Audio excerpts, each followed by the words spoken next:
Alright, hello there, episode 12. Almost got it wrong then. And it's playing like Pulis. So, last time out, of course, when you guys watched me, we just come through a ridiculously tough run of games. Lost to Arsenal, lost to Spurs, lost to United. And we obviously had some slightly softer games coming up. And one area we've always kind of known we really need to address is our away form, where our Pulis approach hasn't really been as successful, I'd say. But again, I feel like we've had a real tough run of games, which has really broken down our momentum. So, first goal, what on earth is going on here? Okay, there we go. So, we did just about manage to defeat Watford on their home soil. I made some tweaks from a tactical point of view. Not major tweaks, but I will kind of show you the tweaks as the game progresses. To be fully honest, I played this so long ago I can't even remember whether we scored first or whether they scored first. But you might be able to spot glimpses of the tweaks just by looking at the players from above. Obviously, after this Watford game, we then had Newcastle away, and you'll have probably seen that that was a loss as well. There's a nice direct ball through to Izquierdo, 1-on-1 with the goalkeeper. Puts us in front 15 minutes in. And yeah, after that we then managed a draw against Everton. And honestly, I feel like obviously this is kind of a fun save and we're just trying to recreate and see whether or not we can be successful with direct football with significant underdogs and keep Brighton in the Premier League. However, you know, it has to be said that I feel like we've been incredibly unlucky so far in this kind of second half of the first half of the season. I was gutted to see Andre Gray grab that goal, given that he was a very good servant for me at Blackburn on FM17. So obviously we lost 3-2 to Newcastle. There's the winner from Tomer Hemed, came back off the bar. We practically played most of the game down to 10 men because Dale Stephens got sent off in the 26th minute.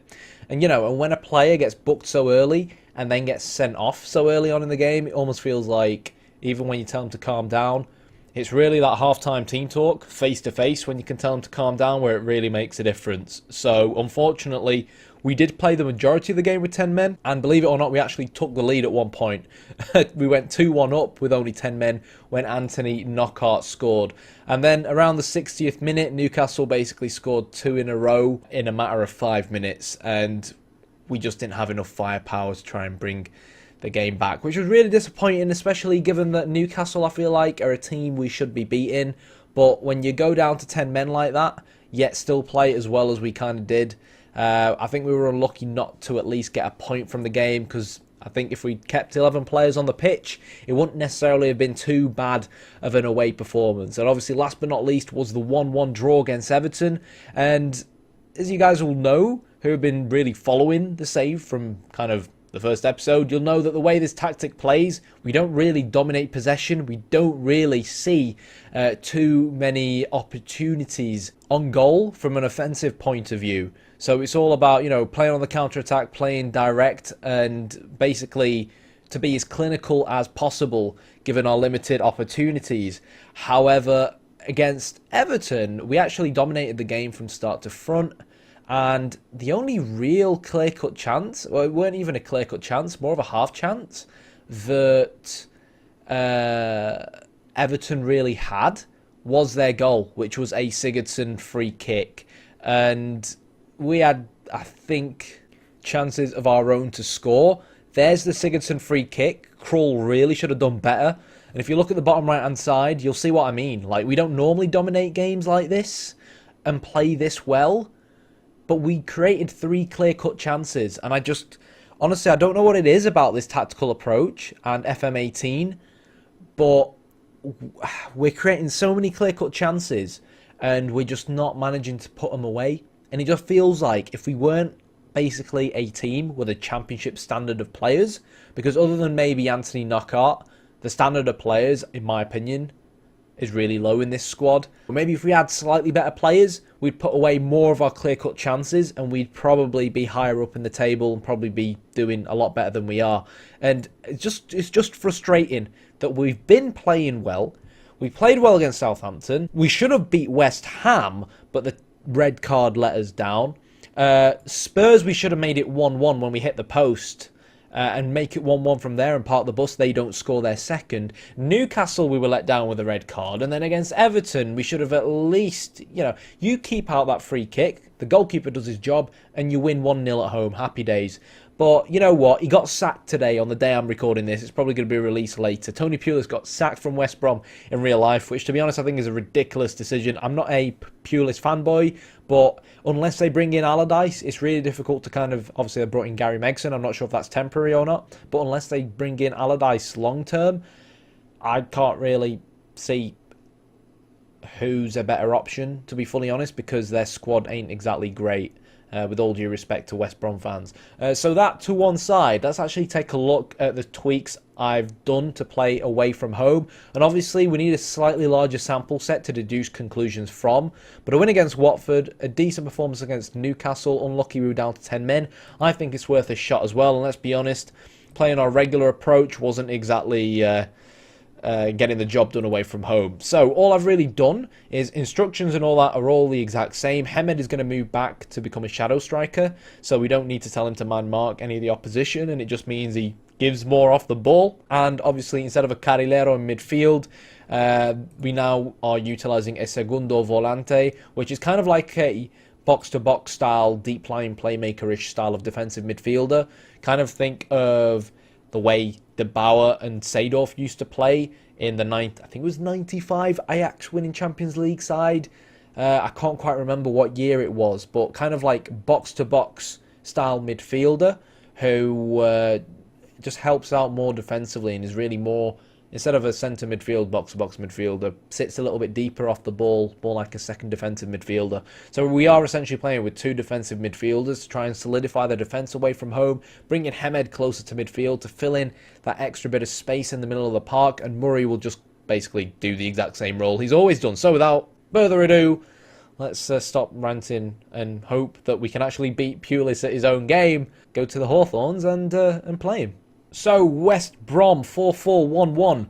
Foster, Dawson, Higazi, Evans, Brunt. Interesting to see Brunt playing left-back. Chadley on the left. Barry, Kurchowiak in midfield. Phillips on one side. James Morrison and Rondon up front. So, as always, we're going to have a dreadful team talk. And it's actually gone well. Let's see whether or not we're going to ruin it. Which we probably will. No, we haven't, which is... nice. So you're, of course, obviously going to start off defensive, and then we'll switch to our new approach away from home. And I'll try and point out some of the slight shape changes that have come into play. You may have seen glimpses of them in the highlights previously in the away from home games. Okay, so the game kind of glitched out, and for some reason it just didn't show the intro. I'm not entirely sure why, but here we go then. Let's see what we can get up against Tony Pulis himself. I mean, what a firefight this is going to be. Pony Tulis versus Tony Pulis. And we're... Woo! Hey, I weren't expecting that. 1-0 up. Anthony Knockaert. It says what a start by Brighton and Hove Albion. The best part is that we've not even really gone to our new approach away from home. What's really satisfying is that we've actually scored from something starting from a set piece, which is nice for a change, because we saw quite a lot of set piece goals, especially from corners, you know, starting off this save, but then things kind of dried up. So now let's switch over to our normal, or rather new, approach away from home and see where that takes us. Obviously, I think we are going to see more of the ball naturally, simply because West Brom themselves ain't exactly going to be too keen on keeping possession. We've essentially got, I've just realised I've got two sets of match stats again. We've essentially got two sets of sides who are going to be playing quite direct football, I believe. So there we go. West Brom maybe throwing too many players forward, giving Knockaert a chance to really try and pounce on the opposition, but it's a poor pass. And now it's West Brom's time to try and counter-attack. And you know what? It could very well be time for Tim Krul to be rotated out, because for me, Tim Krul has got to be saving that at his near post. And that is a very, very, very sloppy goal to concede. I don't really feel like the left-back did too much wrong there. I just feel like Matty Phillips shouldn't really be scoring from that kind of angle. But essentially, where that all started was where we lost the ball in midfield, which was just, yeah, really, really bad. We're not winning the second ball in the middle of the park, and that's a big problem now. Grosser wins the ball back. Dunk tries to hoof it forwards towards Glenn Murray. Phillips whips the ball in, and Krull just about manages to pick it up. So we're seeing glimpses of very direct play from both sides. I am worried about... You see, we're up against a Tony Pulis side, so they're very, very big, basically. I'm pretty sure I read into this once, and basically everyone in this West Brom side is basically over 6 foot. And that is something Tony Pulis himself did at Stoke as well. And it's obviously because it makes you more of a threat from set pieces, and it helps you win them second balls and direct balls in the middle of the air. What on earth are they doing there? Phillips is going to whip it in. And you know what? To be honest, I'm getting sick and tired of this save. I really, really am. I just can't put my finger on where exactly it's going wrong. When your centre-back does that and headers the ball like that, what can you do? I am absolutely baffled. Absolutely baffled. I'm going to change back to our normal approach, simply because I've seen us try and, play that ball forward in direct fashion quite a few times, and Murray's been incredibly isolated up top on his own. But it seems like we're going to go in at half-time 2-1 down. And while we scored a solid goal, West Brom have scored 2 goals, really, out of nothing. Just in case you're wondering where exactly Solly March is, he's injured, surprise, surprise. Sutton hasn't exactly had the best of games, and I'm going to try and get our fullbacks involved a little bit more. I want us to get another goal. I'm not quite sure why Grosser's playing there. In fact, Murray's had a terrible game, so I'm going to let Izquierdo come on. We're going to go back to our away-from-home approach, which now means I need to change these once again. Izquierdo, if I can find him, isn't too bad in that shadow striker role. And we've not really had enough highlights going forward for me to really be able to point out the minor changes that have really come into play as a result of this kind of new away-from-home approach. But the idea is just to basically, like I said earlier on, play a shadow striker rather than a second striker, just to get him involved a little bit more and closer to the middle of the park. Now, this is very similar to the first goal we scored. Hemed is going to shoot, and, well, we scored our first goal in the first few minutes of the game, and we finally grabbed our second goal in the first few minutes of the second half. We're going to go defensive, and let's try and shut up shop up until about the 52nd, 53rd minute. I think Pulis himself is going to be incredibly disappointed by these set-piece goals kind of conceded by his side, because it's really kind of something Pulis himself takes pride in. But it just goes to show that this West Brom side here today, why is the game not working, is really here for the taking. They really, really are here for the taking. Bong finds Kayal, who's on a yellow card. I should have maybe told him to calm down. Izquierdo's going to lose the ball, and you see that physicality really coming into play. Can't afford to lose a ball here. It's a Murphy ball that finds Anthony Knockaert, and there we go. In a space of 2 minutes. Can you hear that? Woot woot! It's the sound of the Pulis. Woot woot! Sorry. Pulis. Tony Pulis. Yeah, okay. I'll stop now.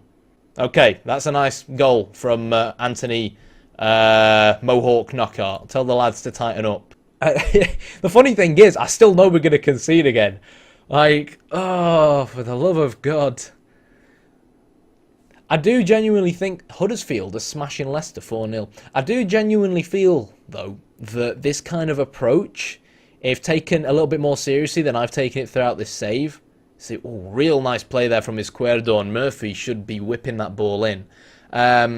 Yeah, if we kind of take the approach we've taken this save and maybe look to be a little bit more dynamic and kind of like try and... Oh, what is that as a ball? Try and adapt more in these kind of scenarios where we're away from home and we've got the lead. See, rather than hoof the ball and lose it like that, just tell the lads to basically be a little bit less direct and look to hold on to the ball a little bit better. we might actually not concede goals like we probably are going to right now. So Morrison finds Chadley, and yeah, that was simply breathtaking. It weren't breathtaking. It was bloody. It was dreadful. That's really what he's looking for. Nothing was breathtaking there. Stevens is going to come on to give us fresh legs in midfield, and you know what? I should probably sub on Connor Goldson as well. There's really not much you can say here. Kayal's on a yellow card. He can't really get stuck in. We've got Rosinia, who kind of loses Nasser Chadley, but West Brom have they've been scoring incredibly soft goals. From a defensive point of view, I think it's just genuinely our lack of ability in our squad that is really showing itself up here. Toe Mohamed is down to 40%. Murphy is down to 37%. Izquierdo is down to 58%. Basically, Tony Pulis is wrestling our entire team to the ground. And it does look like, unfortunately, this game is going to finish 3-3. And from a positive point of view, it's not a bad result away from home. Negatively, I said it, didn't I? I said we need to make changes away from home, 3-2 up, and hold on to the ball a little bit better. And it was that long ball forward that just got picked up by the West Brom midfield, and they just counter-attacked us from it. And yeah, I guess it's only going to be 3-3. So despite a fair atmosphere, cautious and far from pleased. They might not actually like that, actually, because we kind of, confused. Yeah, I kind of thought they weren't going to really like it. And, yeah. I mean, like I said, from a positive point of view, we've become a little bit more solid away from home. But we're not getting the 3 points that we really need to kind of catapult us up the table at the moment. We're playing the right style of football. I think I myself have gotten a little bit complacent in terms of being dynamic, in terms of my management. And with the January transfer window coming up, I think it's certainly going to be an interesting transfer window as well. But there's still time to turn it around. I think the European spots now are probably out of reach. But if we can get a top half finish from this kind of beta save, where we're obviously looking to recreate the Pulis style of play, then I'd probably be relatively happy. Next episode will probably be, I'm thinking, our home game against Bournemouth, simply because I kind of focus less when I'm recording, and I've got a funny feeling these away games from home are probably going to need a little bit of concentration on my behalf, because we've not been good enough recently, and I should have made changes to make sure we hold on to that lead. But if we take a look at the dynamics, as we can see, the managerial support is slightly improving now, and my performance as manager is apparently having a positive effect on the team. So look, it's not the end of the world. We're 12th, and we've come through an incredibly rough run of games. So on that note, if you enjoyed the video, hit the like button, hit the subscribe button, and as always, thanks for watching.